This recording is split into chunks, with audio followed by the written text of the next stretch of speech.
I'm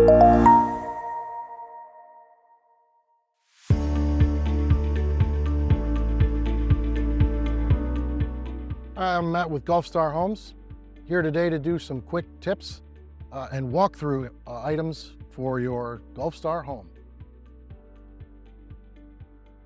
We'll get started in the master bathroom. We'll go through some of the features of the house and show you around. So first off, we have the light switches here. One would be for the light above the mirror. The other would be the light in the shower. And then the third, of course, would be the exhaust fan. We also have a GFI receptacle here, GFCI. Also controls the receptacle in the other end of the cabinet here and the receptacle in the other bathroom. This is the medicine cabinet here. We encourage you to open it towards the metal there, the magnets in the center. A little extra flex if you open it from the bottom. This little tool you'll find in one of your drawers in your master bathroom, also one in your kitchen drawer here. The teeth on this little tool right here fit into the corresponding teeth of the aerator up inside the sink. You'll feel it lock in, you can just unscrew it. Being on a well, you will have some sediment over time that will accumulate in there. Just unscrew that with this tool, rinse it off in the other sink, and then screw it right back in. Both bathrooms and all three bedrooms are equipped with a lock-in privacy knob. Very simply, locked and unlocked. Light switch here, generally the same in most of the houses here. This is for the light inside the closet here. You'll see the access panel in the ceiling up top here. It's all covered in insulation. We encourage you to not use that for storage. If you also push in at the top of this little metal bracket here on the pocket door, you'll see that it gives you a little hook to pull out for your pocket door in there. Head over here to the light switch panel. You'll see the light switch panel here on the left-hand side. Generally, it's on the left. That controls the two receptacles on the longest wall in each one of the bedrooms. We are in an Orion model as well. It controls the upper of both of those. The reason that is there upside down is to denote which ones are actually controlled by this light switch. The lowers are hot all the time for like a digital alarm clock or a cell phone charger, but the uppers are controlled by this light switch. These two switches here, the one on the left is these are all generally the same in most of the houses. One on the left is for the light on the ceiling fan. That's on a slide dimmer. The one on the right is for the power for the ceiling fan, on and off. Of course, you can feel that lock into low, medium, and high speeds there from ceiling fan. So we have a hardwired electric smoke detector, same in all three bedrooms with a battery backup. They all communicate with each other throughout the house. There are two smoke detectors that also have carbon monoxide detectors. We'll cover that a little later. We'll head over here to your windows. These are all PGT hurricane rated windows. Hurricane rated for up to 150 miles per hour. It is a double pane window. The exterior pane is meant to break away if something impacts it, and then the interior pane is meant to stop something from coming in, up to 150 miles per hour. We encourage you to open those windows from these tabs down here on the bottom, not from the trim piece here at the top. Okay, this is part of the frame. This is a nice piece of trim here. Okay, maintenance. Recommend you spray some silicone spray down on the channel on either side of that periodically once a year or so to keep these big heavy windows operating smoothly. As you can see that there's a slight little bit of a tint to that. There's a low E coating on that to prevent some of the UV rays from coming in. Of course, the windows need to be open slightly, but if you pull in on both of these tabs at the same time, obviously the windows all tilt in for cleaning. Definitely don't want to set it down back and leave it against your windowsill. There is no stop on this, so you want to keep it probably about parallel to the floor or a little higher if you're going to clean your windows there. If you get it off kilter a little bit, it's easy to spring those springs, so you definitely want to keep that at a level position. Closing these windows, I generally like to close them from about this position here, open about 2 inches, kind of use your shoulder, gives you a little bit more momentum to close them. Obviously, you want to give them a tug there at the end just to make sure that they're locked securely. You also find in most of our homes, it varies a little from home to home, but just about all of our homes these days have a AC filter here in the ceiling. It's a small, it ranges between 10 by 10 and 12 by 12s. Also above the door here in the laundry room, there is a 16 by 20 AC filter. And again, sizes vary by availability of materials. As we enter the kitchen here from the master, you'll see the light switches on the wall here beside the refrigerator. The switch, one of the switches controls the can lights in the ceiling, and the other switch controls the pendant lights above the island. There is only one switch for the pendant lights. The other switch for the can lights, there is a secondary one for those over beside the sliding doors. So you'll see that that operates that. Over here at the sliding door panel, you'll see these receptacles here. The ceiling fan on the lanai has the same controls as all those in the bedrooms, generally. On and off switch with the light, on a slide dimmer as well. And then the speed control, obviously, and an on and off switch there. The other switch that you'll find here on the panel beside the slider is for the security light on the corner of the outside of the house. Most of the houses these days have motion detecting lights, but obviously the light switch will have to be on in order for that to be the case. The light fixture out there that is a motion detector has settings underneath the motion detector itself. If you look up underneath that, you can set your time that it comes on and the sensitivity of which. Also, your sliders here are also PGT hurricane rated doors, double pane doors, large, heavy doors. They take the same little bit of lubrication down here inside the channel for the locks. And then of course you want to keep these sliders where the rollers roll free of any debris and lubricated. That'll keep them moving freely for the rest of their life. So the receptacles you'll note above the countertop here, there is one here at the end, generally by the slider light panels, or switch panel. Those are all, the receptacles above the countertop here are all on 2 GFI circuits, including the ones in the island. There's one at each end of the island, and then one up under the center here. Those are GFI breakers in the breaker box. We'll cover that when we get out to the breaker box. Dishwasher here, obviously the mechanicals on that are pretty self-explanatory. Same with the electric range. The microwave here has a vent. You see the vent fan there, recirculates back into the room that is not plumbed outside. There's also a surface light underneath. Most of these you'll find are all the same. They do vary according to availability of appliances. Sometimes we run short. In this drawer here, you'll find the manuals for all the appliances throughout the house, as well as the registration cards for all those. You do have a 1-year warranty on your appliances. You will have to have them registered in order to use that warranty first and foremost. They won't really speak to you until you have that registration. So I encourage you to do that first off. Also in this drawer, you'll find the garage door openers here as your garage door manual as well. All the other manuals for the rest of the things throughout the house, including the irrigation system, hot water tank, etc. And as I mentioned in the master, there's another tool here for your faucet. So your faucet here has settings on that. If you see the top button here on your faucet, we use mowing faucets in all of our homes, or a reasonable facsimile, of course, depending on supply. First button here is a turbo setting. Comes out of there slightly faster. Doesn't turn off until you turn the water back off. Obviously, there's a sprayer setting on that as well. Rock that back, and that goes off. This definitely rotates. There's definitely different temperatures there. So unfortunately, I get calls from that. Sometimes people don't realize that that actually does turn. This is your filtered drinking water right here. That's filtered. There's a carbon filter down here on the side. Right-hand side of the cabinet here, you'll find a white cylinder. That is your filter. Okay, that's a simple half turn, pull down, opposite going back up in there. Generally, that's a 6-month filter, okay? The water continues on through that filter, comes out behind the refrigerator. So the water and the ice coming out of the door of the refrigerator is double filtered. Goes through that filter underneath the cabinet first, and then of course it goes through the filter on the refrigerator. We're showing the GE model in this video. Sometimes again, as supply issues, we may have to substitute something else. So your cabinets are all soft close cabinets. If you open one of your cabinet doors and you feel like it closes faster than it should, it actually draws air in to the hinge by being opened all the way. So your doors and drawers are all soft close. Obviously, nice little extra feature. Also, you'll find that your cabinet here has your trash can and recycle bin in there as well. All soft close all throughout the house.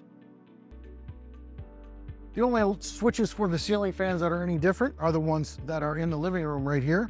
You'll find generally, as a rule, most of the time we use these, and of course, as I mentioned before, if we run short, we have to substitute. The light switch here, little toggle down there on the bottom, also on a slide dimmer as well. And then of course the fan controls all the way down is off. Then there's a low, a medium, and a high that you can feel that kind of click into. So those are for that. This is your programmable thermostat here. It is a Honeywell thermostat, again, or a reasonable facsimile, depending on supply issues. The temperature, obviously, you're setting it to is the smaller generally of the two, and the temperature in the room is the higher. Again, remember for the few days a year down here in Florida that we have to use heat. If you need to turn the heat on, you need to change the mode from cool to heat. It calls for that sometimes too. People tend to forget that. You just think you can turn it up to another higher temperature and it'll turn the heat on. That's not how it works. So we'll have to change that mode from cool to heat. As mentioned in the master bedroom, all of the windows are all PGT hurricane rated windows. The only difference is being the ones in the bathrooms have the privacy glass. They are all the same specifications and all operate the same way and need the same maintenance. And obviously security as well. Switches here you'll find beside the front door here. One controls the can light above the door. We'll go open the front door here. And of course, one of the switches controls the carriage lights on either side of the garage door, and the other controls the light above their door. Obviously, the doorbell is above the cabinet, above the refrigerator. The keys that operate this deadbolt here is the same key as coming in from the man door into the garage, from the garage. Okay, all those keys go directly to our sales office. None of our construction crews ever get copies of those keys, so you can feel confident that the keys you get at closing are the only keys that exist for that door. We'll turn around here into this closet here just behind the entry door. Up in the left-hand or right-hand corner there, generally it's the right-hand corner, is the transformer for the doorbell. No, there's nothing missing. There is no cover that goes over that transformer. We've used the same one for the last 5 years. Don't seem to have any shortages with that one. This light switch here is for the light only on the ceiling fan in the living room. The other light switch you'll see here obviously controls the dining room light here. And then of course the light in the hallway here controls the can light in the ceiling. As you'll note, the smoke detector here, as we talked about in the master bedroom, the one in the hallway here, as well as the one at the peak in the living room, are both smoke and carbon monoxide detectors, as I mentioned in the master. Those are the two. They all communicate with one another. They are smoke and carbon monoxide combination. This access panel in the hallway here is the same as the one in the master closet. As I mentioned in there, you definitely don't want to use that for storage either. It's all covered in insulation. We'd encourage you not to. Linen closet here. As in all the closets, we include shelving. GulfStar Homes, we try to include a very complete house. In your rear guest bedroom, you'll notice that all the amenities are basically the same as the master. Have the smoke detector, the same windows, obviously upside down receptacles controlled by the light switch here, and then of course the same controls for the ceiling fans, the slide dimmer, and the speed controls as well. Okay, the only difference being here is that you have sliding doors as opposed to a pocket door. And as I just mentioned previously, shelving in all of our closets. And in the front bedroom here, you'll notice the same as the back bedroom, the same amenities as the master, same controls here as well. Longest wall having the upside down receptacles controlled by the light switch here, the fan and the light switches as well. Smoke detector, phone and cable jacks as well. Also, sliding doors with shelving. Same PGT hurricane rated windows. And your guest bathroom here has the same amenities as the master bathroom. One of the light switches controls the light above the mirror, and of course the other one controls the exhaust fan in the ceiling. Same medicine cabinet in here, and you'll also note most of the time you have the same fixture or the same tool for your plumbing fixture, faucet. One thing that was not mentioned in the master is generally we include soft closed toilet seats in most of our homes. You'll notice here in the laundry room here that there's a light switch here for the light above. Your utility sink here, this is the first line coming in from your water softener. So if you notice you're having a lot of air in the rest of your lines in your house, you want to come over here, open both of these valves, let that run for about 15 to 20 seconds. That should spit and sputter the air out of there, and you should have far less than the rest of your home. Coming over here to the cabinet, generally in most homes, you'll find extra touch-up paint, all Sherwin-Williams paints or a reasonable facsimile, depending on supply. In there, and also in your packet at the end, you will also find a a full disclosure sheet of all of the paint codes throughout the house, everything we use. Hot and cold for your washer, drain for your washer, obviously power for your washer, power for your dryer, and then your dryer vent here. That's hard pipe, goes straight up above this drywall in the ceiling here, and then angles out and goes out the roof. One of the leading causes of house fires, people not getting those cleaned out. We can't specify enough. It's important for you to check those periodically to make sure that they're clean and clear. As I noted at the front door, the key for this door coming in from the garage is the same key as the front door. Also, the light switches here. One of them is for the light into the laundry room. The other one is for the carriage lights on either side of the garage door. And of course, the third is for the lights in the garage. You'll notice that your pad for your garage door here. Generally, we use LiftMasters. Occasionally, we do use some other brands. Generally, they're Wi-Fi equipped. If in fact that is the case, you can find that in your manual or on the pad itself. As long as there's Wi-Fi in the house, you can download an app called the MyQ app if it's a LiftMaster. And of course, you can open and close your garage door from anywhere with the proper data. Hot water tank here. Once a year, they recommend you come over here to your breaker panel to the information that you find on here, water heater or WH often. You'll find the number beside the WH or water heater as it's denoted. You'll find that number beside the breaker on the breaker panel over here. You'll turn that breaker off. That is first and foremost, you want to disconnect the power to that by turning off the breaker. Once you have that power off, you'll hook a garden hose up to this little brass fitting right here, run it down your driveway, and then with a flat regular screwdriver, you can open that 1/4 turn, let that run for about 40 minutes. What that's going to do is flush the sediment out of the water tank and prolong the life of your heating element in that water tank, okay? Once you've completed that, about 45 minutes or so, close that valve there, disconnect the hose, then come back over here and snap your breaker back on. Also, your breaker panel here, you'll notice that it's a 200 amp service. As I mentioned, GFI breakers in the kitchen, in the breaker box here, these are the ones with these switches here. As you'll note that when in fact there is orange in the window of the breaker, you cannot just turn it back on, you have to turn it off first and then turn it back on.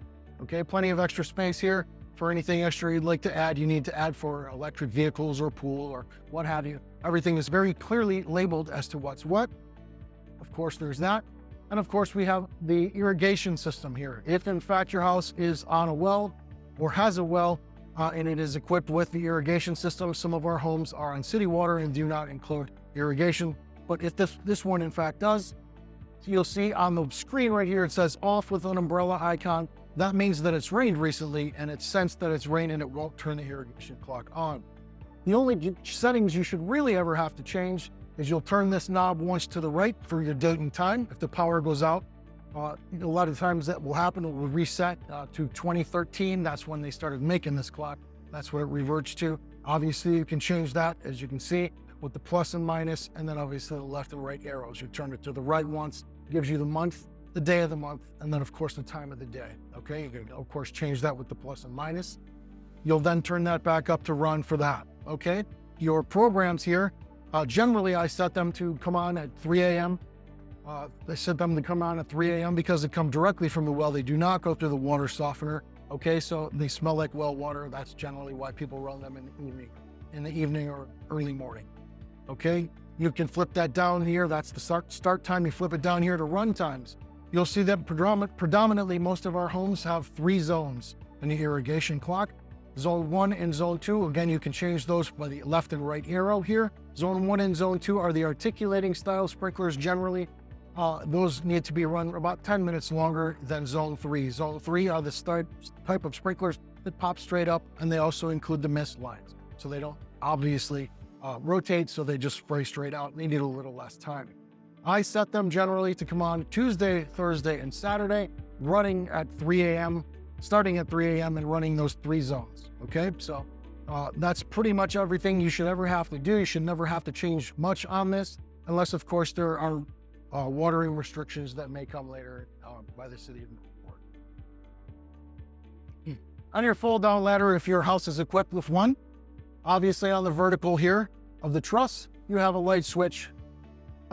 The fold-up ladder, if you do in fact have one, there is a piece of plywood at the top of that, or if you just have an access panel, there's a piece of plywood up there. Generally, there's extra floor tile up there, just in case you have any chips or cracked tile throughout the life of your house. Of course, the ladder, if you do in fact have one, does just fold up.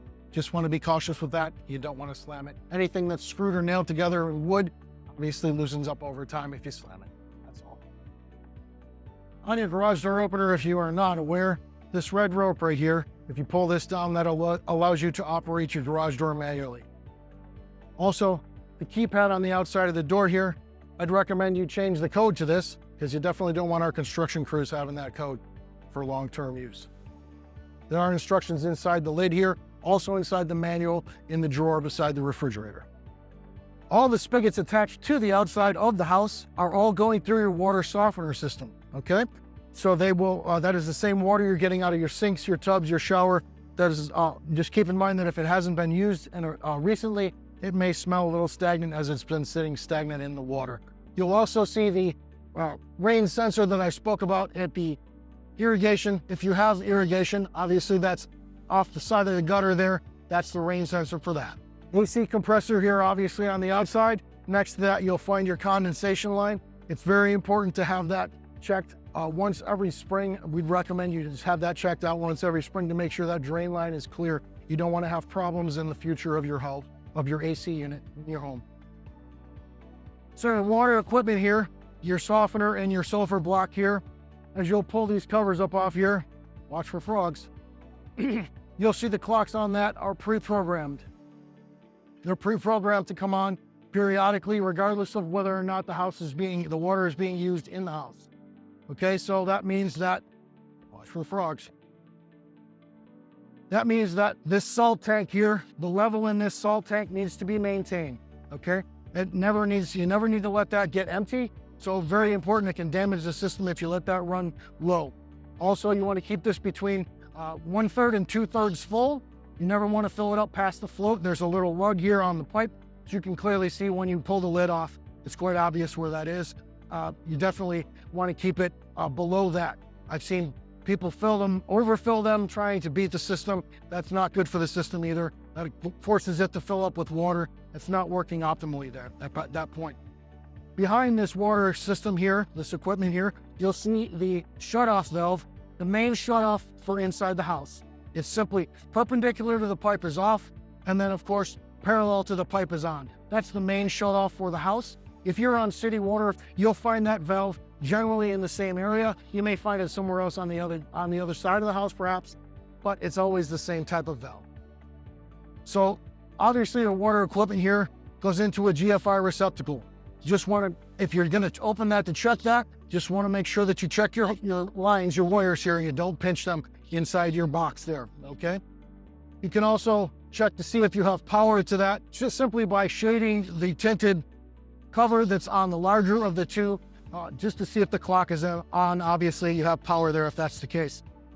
This is your makeup air here for inside the house. If the pressure is on, you have multiple things going on, multiple showers at the same time, something like that. This is the makeup air that will help keep the pressure inside the house between 40 and 60 PSI. Also, if you want to water plants, citrus trees, something like that, gardening, any type of thing like that, obviously you're going to want to use this one here. This one comes directly from your well. Okay, so obviously it's not going to be saltier water coming like what's coming from the water softener. Okay, so that one right here. Also, these waste lines on this, coming from this water softener, are generally plumbed into the gutter lines that come out at the bottom of the hill. You want to make sure that those are maintained in that pipe. If they pop out and they start spraying on your grass, it will kill the grass. That's saltier water. So back here, obviously on a well, you'll find your well pump, your well equipment. Your pump is down inside the larger of the two. This is all PVC. You just want to use caution if you're doing your own lawn maintenance. If you have children, you don't want to be running into this. It gets rather expensive if you have to replace it. Just use caution. In front of the front bedroom window, you'll find approximately 10 feet from the house is your septic tank. It's about a 1,025-gallon concrete tank set in the ground. Nothing extra you have to add to it. Just be cautious about what you put down there. You want to use septic safe toilet paper. You don't want to flush things like wipes down there or anything like that. Obviously, once every probably 2 to 3 years, we recommend you have that pumped out. Okay, in front of that, this flat section of grass out here in front of the septic tank is all your drain field, okay? There's only about 18 to 20 inches of soil over the top of that. Parking on that is definitely not recommended. It can damage all of that drain field out there. It gets very expensive to replace.